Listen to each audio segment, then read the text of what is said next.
the definition of zakat. So quick recap, the definition of zakat was that it is a transfer of wealth, it is a transfer of ownership of specific wealth to an eligible person following certain conditions. These were the four aspects of giving zakat. So we talked about uh, you know, just these topics in general and the conditions. We looked at the last portion of the definition. What are the conditions uh, which are required in the person and in the wealth to render zakat obligatory for him?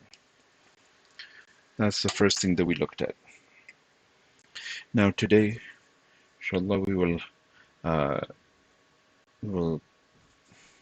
move on to looking at the different types of wealth. So we alluded to this already yesterday, but we'll look at it in detail today. That the types of wealth are three. You have wealth which is considered growing wealth, mal nami, as we call it in Arabic, and this is the wealth on which zakat is due, whether it be livestock, whether it be produce, whether it be business merchandise, or whether it be stuff which is things which are in ruling, they're considered growing. Then there's essential wealth, which is not considered in the calculation of zakat. And then the last is non-essential wealth. And this one becomes an issue when we look at receiving zakat. This becomes a concern when we're talking about receiving zakat.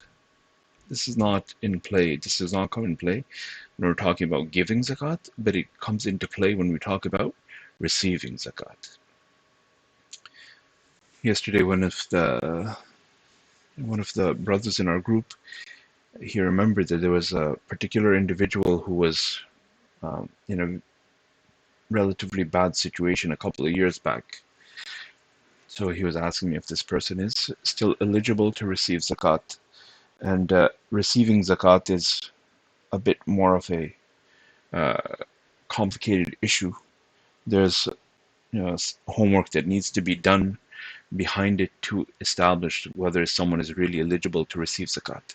Someone has to give zakat, relatively straightforward. To determine whether someone is eligible to receive zakat, that is it's a bit more involved, especially in this day and age. So now we will go and do some exercises to look through this, go through the different scenarios. So we have someone who has growing wealth. He has some essential wealth, and he also has non-essentials. So growing wealth, when we talk about growing wealth, then we had divided it out into two aspects or two types. That which is in reality is growing, and then you have that wealth which is we call it hukman, which is the word slips my mind, but it's in the ruling of something which is growing. So we'll call it in the ruling.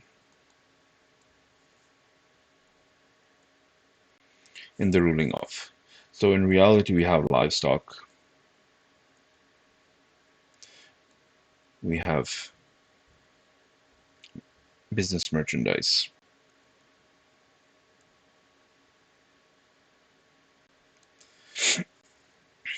And there would be also for produce, but this one goes in a slightly different category. So for right now, we'll look at these two, livestock and business merchandise. Now, what is in the ruling of growing is money, gold, silver, even to the extent of uh, gold, silver, jewelry.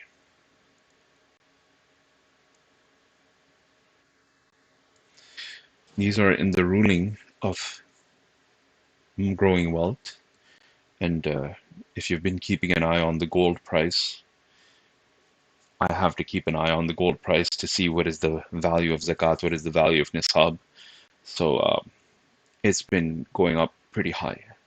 Last I took a look at it was maybe about 2 weeks back. It's about $70,000 for a kilo of gold. It's pretty wild.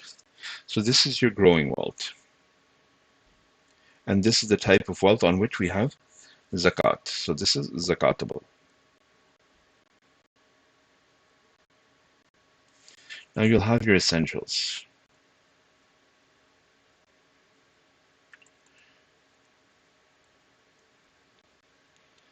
So in terms of your basic needs, what does a person, whatever it might be.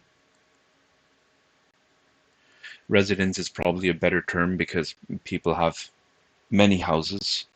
Sometimes there's investments in this and that. Business investments, which is being flipped.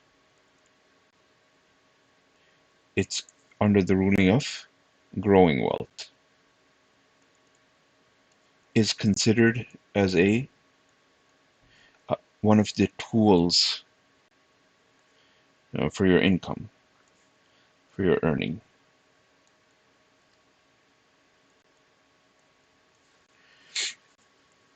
So in basic needs, we have our residence,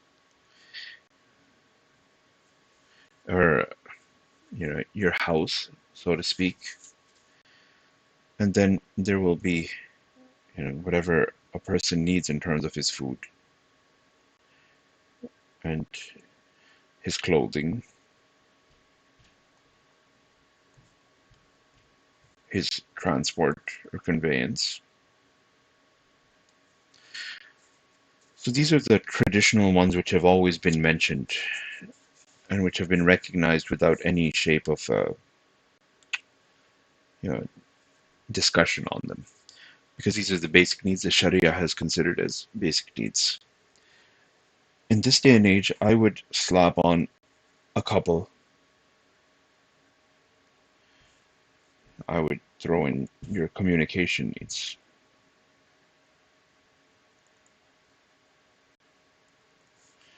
Whether it be your internet bills or your cell phone bills, these type of things, because this day and age it has become like a need for us. If a person does not have his internet, he cannot function in many capacities. But disclaimer that this one is coming from my thought process, and because I'm seeing it as a need, and I'm just putting it out there. This is my thought process.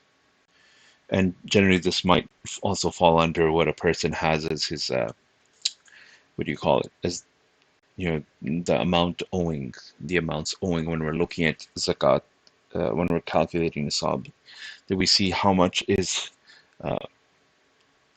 you deduct whatever is owed already. So these types of things would possibly fall under that thing, which are owing. If something is owing immediately, then we would deduct it. If nothing is owing, then you leave it as is.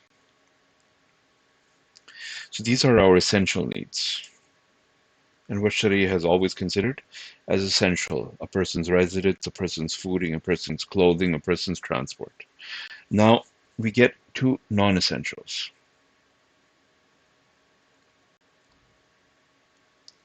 Now, in the non-essentials, basically it's what is over and above a person's need. He doesn't particularly need it to survive. And if he is in a bad situation, if he is in a difficult situation, what can he do? He can sell it off because he doesn't really need it to survive. So this would be, yeah, excess clothing. Person has 50 pairs of clothes. Okay, maybe he needs 5, 10. Different throughout the ages. The ulama have quantified what is necessity in terms of a person's needs. How many pairs of clothes are considered his necessity? I think we can all agree that 50 pairs of clothes is a bit in excess of a person's necessity. He might have a fancy dress or a fancy tuxedo or a fancy jubba or whatever it is. He says, look, I can't pay the bills now. I'm about to be evicted. Let's sell some of these clothes.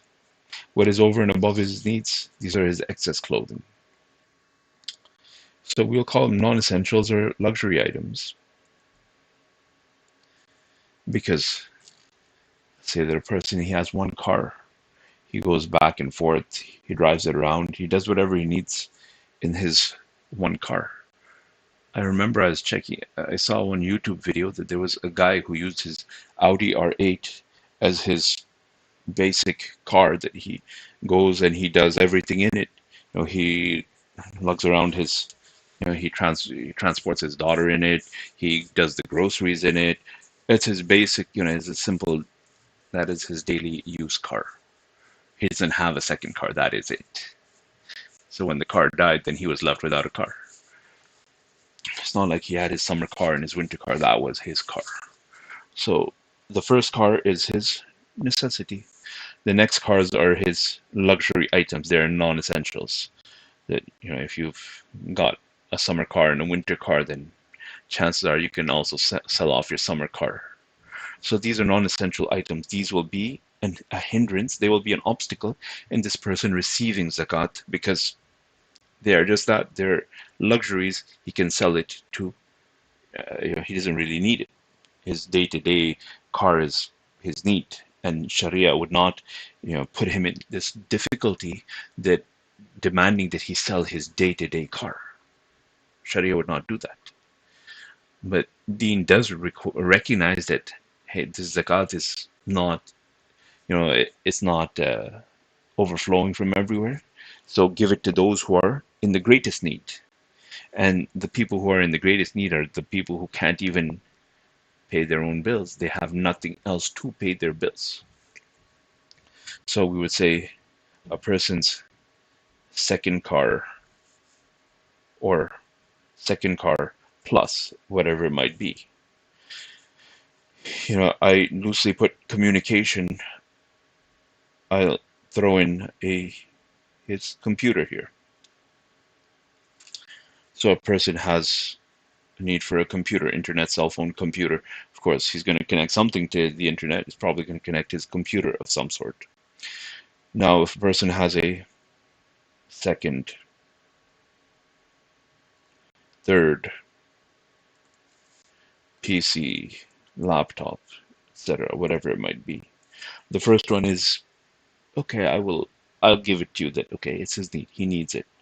In the US, what's happening is that many people are not even able to make appointments for their COVID vaccines because you need the internet to make the appointment. And they don't have access to the internet. So their lives are not even functional. They cannot even ensure their own health without the internet. So, you know, things like this make me classify it as a need. But second, third, generally there should not be a need for for a person having a second, third, fourth computer. There might be certain cases, that where something is considered a person's tools to earn his livelihood.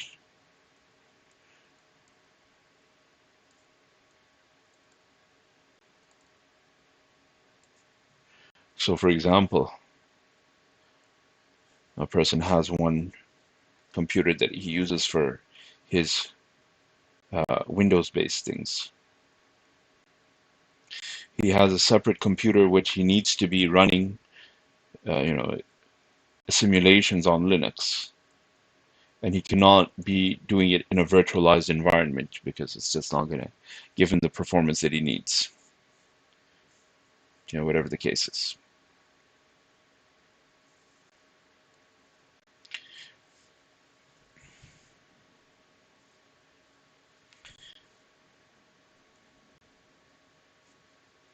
So those would be some situations where we would break these things down, and where a second computer would not be considered a luxury item. It would be considered his essential item. In the same way, a person might have a regular car to, or he might have a van to lug around his family, and this is his day-to-day car, so to speak. This is the car that he moves around on a day-to-day basis. He moves around with his family in it. But he has a pickup truck because he needs to lug around uh, heavy materials for his renovation work. He's a contractor. He does renovation work. He needs to throw stuff into the pickup truck. Can you say that that's really something which is a luxury? In some shape, yes, but in some shape he can't really function without having that. So it's not black and white. But then again, zakat also is our dealing with Allah. So we should be clean. We should be clean when we're doing our zakat and our calculations, because someone can convince me that saying that, oh, this truck was my need. To have I needed to have another this truck for my need, for my work, and that's in its place. But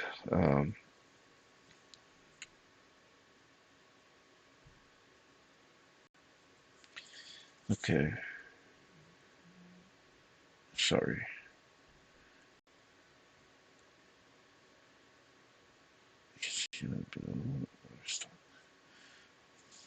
Sorry about that. I'm having multiple things going on, so I did not see your messages. Sorry about that. Um,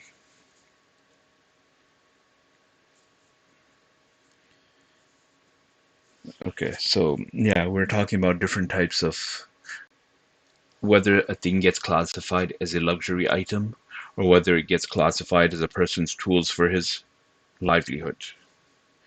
It can go both ways. So these are the different types of wealth. So now when a person is doing his calculation, a person has, growing wealth. Um, and if you're not able to see some part of my screen, then just unmute yourself and just let me know, because I don't have Zoom as my open window. I have this whiteboard as my open window, so I don't see your messages. So if a person has growing wealth, so he has 10,000. And then a person has essentials. Well, his essentials, whatever they are, it's not really considered in his calculation. He will have some essential wealth. He will have clothes. He will have a car, but it doesn't figure because it's essential for him. So even if he has himself an R8 and it's worth 100K, and he might have a you know regular house, which even in pandemic prices have been skyrocketing like crazy. So we'll say 600K. This is basic. These are his basic needs. But now when we're looking at luxury items, this person he has himself 3, 4 computers at $10,000 or $5,000 a piece. He has 4 computers at 5K, making 20K. He has, many extra pairs of clothes, all very expensive suits. He has 5 pairs, which come in at 2K. So he has $10,000 worth of expensive suits, and so on. Now, say that the same person, although he has $10,000 in his bank, but he has debts of 20,000 minus his debts. So he is in negative. So he has 30K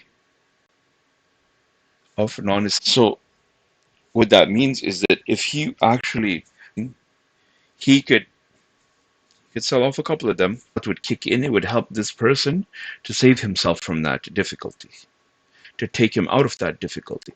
That is from the wisdoms and from the objectives of zakat, to take him out of this poverty. So this first example, this first scenario, was someone who is not eligible to receive zakat because of his non-essential items, which are non-essentials. He doesn't need them to earn his livelihood. He doesn't need them to survive. It's way over his 50 pairs of clothes. He has, mashallah, many, many pairs of clothes. Anything more than what anyone would consider necessity. Even if in today's time we don't quantify necessity as 3 pairs of clothes, we might quantify it as 10 pairs of clothes or whatnot, but 50 is excessive. So now let's take a look at someone who would be eligible to receive zakat. So we're going to talk about who exactly can receive zakat. There are several types of people who can receive zakat, and there's further discussion on that. But someone who it's clear that he cannot receive zakat is the one he has growing assets which are nothing or very small, less than nisab. And we're going to have to talk about nisab too. We're going to have to talk about nisab because that is a topic that we could not cover so completely or in the full detail that we needed to cover it. But his growing assets are, maybe he has $300 in the bank.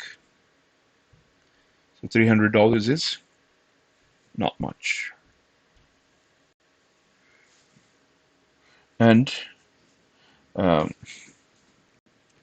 non-essentials. It is essentials again. They're not. There's no real discussion on that because those are his basic needs. But his non-essentials, well, he doesn't have non-essentials. He doesn't have too many of them. He has maybe about $100 in maybe in excess toys for his kids. He has 1, 2 toys for his kids, but or he should maybe have 1, 2, but he has 20, 30 toys for his kids, and that it gets categorized as non-essential for discussion's sake. We haven't looked at the details of it and the scope, the exact definition. There's interpretation in it, but let's say that there's $100, which is, so we're going to look that he has $300, and this was some. He is the growing wealth and the. Okay, the way we're going to look at these things, and we'll divide things out. So wealth were those types which have already been specified in Sharia. Gold, silver. So now the question, sometimes people have this question, well, I have jewelry. I have diamond jewelry. Is that considered zakatable? No, that's not considered zakatable. The gold aspect of the ring might be zakatable, but the diamond, even though it might be worth $10 million, is not zakatable. Deen has not, Islam, Sharia has not considered it a zakatable piece of wealth. On the other hand, that gold which is part of the ring will be considered zakatable, and that you would have to take its weight or whatever into consideration before or while doing your calculations. And again, in terms of the way that things have been considered in Deen, in Islam that we don't go into too many details on um, the exact carat of the gold. We'll just look at it, from a higher level. That if 50% plus of this particular piece of gold is actually considered gold, it will be considered 24 karat gold. We'll pay zakat on 24 karat gold, the full value of gold. And if less than 50% is gold, then we will treat it as some alloy, a non-gold. It has some gold component to it too, but it is principally not gold. It is in majority not gold, so there would be no zakat due on it. And these were some of the main topics off the top of my head that came to mind. Um, any questions before we wrap things up, as we only have a very short time left in our meeting before we get kicked like yesterday? So anyone, any questions, or are we good to go for today?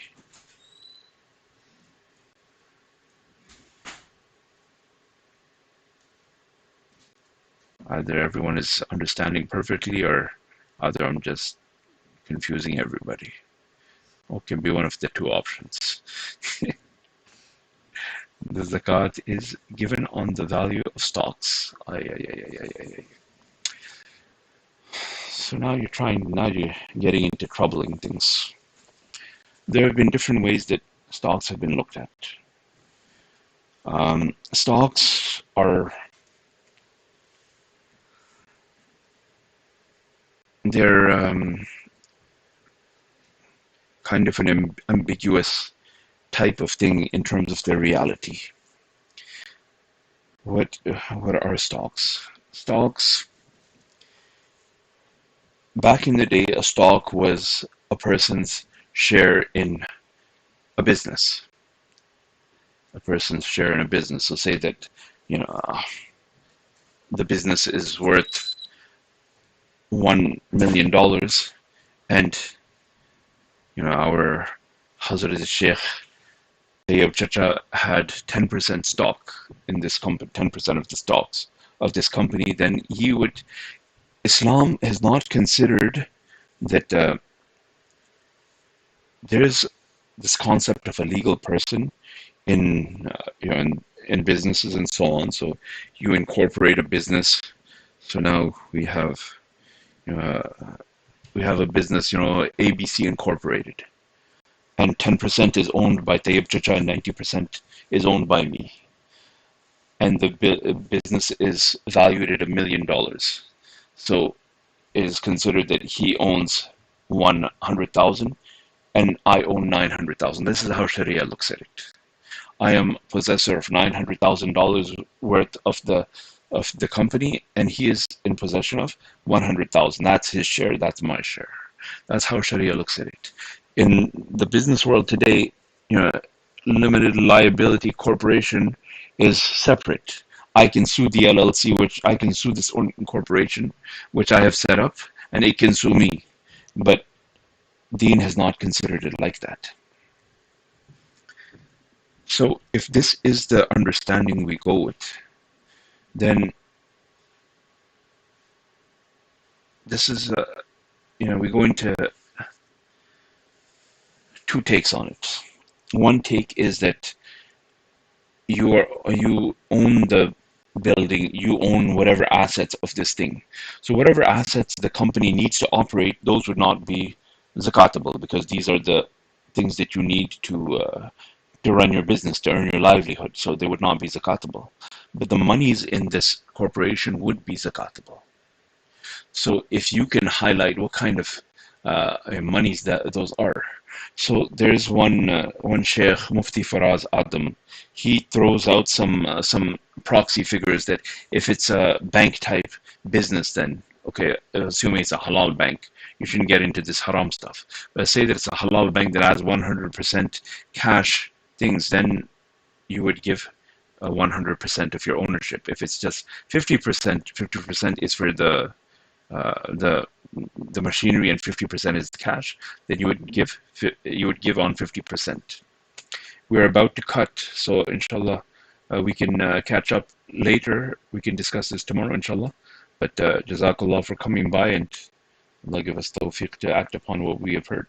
السلام عليكم سبحان الله بحمده سبحانك اللهم وبحمدك أشهد أن لا إله إلا أنت نستغفرك ونتوب إليك سبحان ربك رب العزة عما يصفون سلام على المرسلين والحمد لله رب العالمين.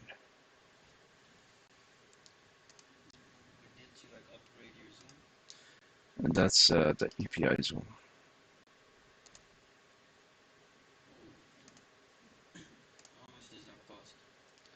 Like $200.